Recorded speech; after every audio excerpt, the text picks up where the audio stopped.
I know. You're probably wondering why I want to talk about Summer League. Most casual basketball fans don't even know what it is. But trust me, we need to talk about this. Glorious plug of the album. Oh, no, he didn't!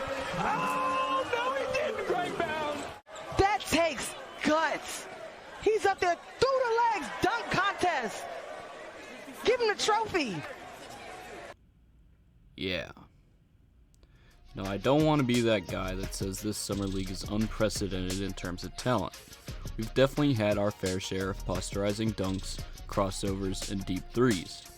It is unprecedented in motivation, however. The event that shall not be named without YouTube hunting me down caused a lot of dominoes to expedite this season. We have players that didn't have a Summer League or NCAA championship last year. We have players that were in the draft class this year, but are still taking a back seat behind vets. And we have players that have been in Summer League for several years, but are supposedly still not making the cut. Each player has something to prove. You've never seen anything like it, right? Well,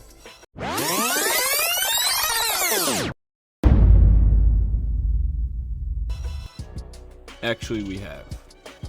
In the 2011 NBA season, the NBA experienced a lockdown due to disputes over salaries. Now, this video isn't about the 2011 lockdown, so I'm not going to spend much time on it.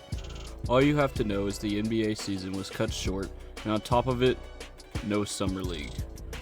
Now, as I said before, the casual watcher doesn't typically pay attention to Summer League. It's the NBA offseason. Fans are waiting for October when teams play full force with their official 15-man roster.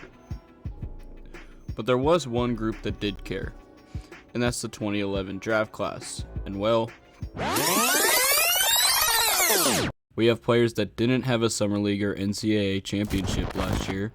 We have players that were in the draft class this year, but are still taking a back seat behind vets. And we have players that have been in Summer League for several years, but are supposedly still not making the cut.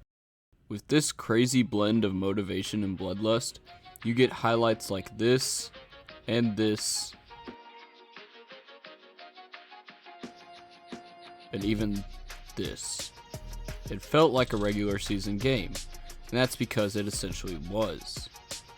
The 2012 Summer League saw names like Kawhi Leonard averaging 25 points, 6 rebounds, 3 assists, Klay Thompson 26, 4.5, Tobias Harris 27 and 2, and Jimmy Butler 26.5 and 2, all names who had already been on an NBA court the season prior.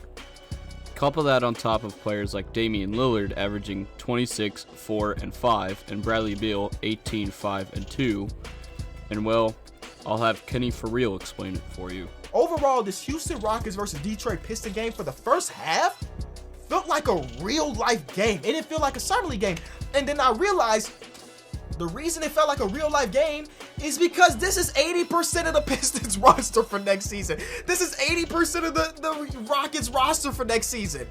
These are like they're playing regular season games. On top of all that, Summer League creates a weird dynamic with teammates. Yes, you're on the same team competing, but at the same time, you know in the back of your mind, it's either you or him that's going to get on that team roster. But this year, you didn't need to worry about that.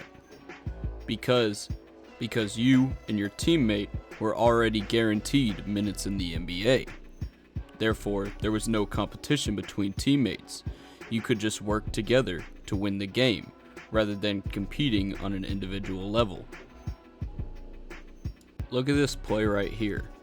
He has no reason to pass it. He could have dunked it himself and gotten all the glory points.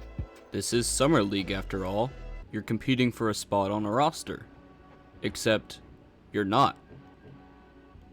As the thumbnail would suggest, history is repeating itself, with players that have already seen the NBA playing against those that want to show their skills to GMs, which, as mentioned before, gives us highlights such as this,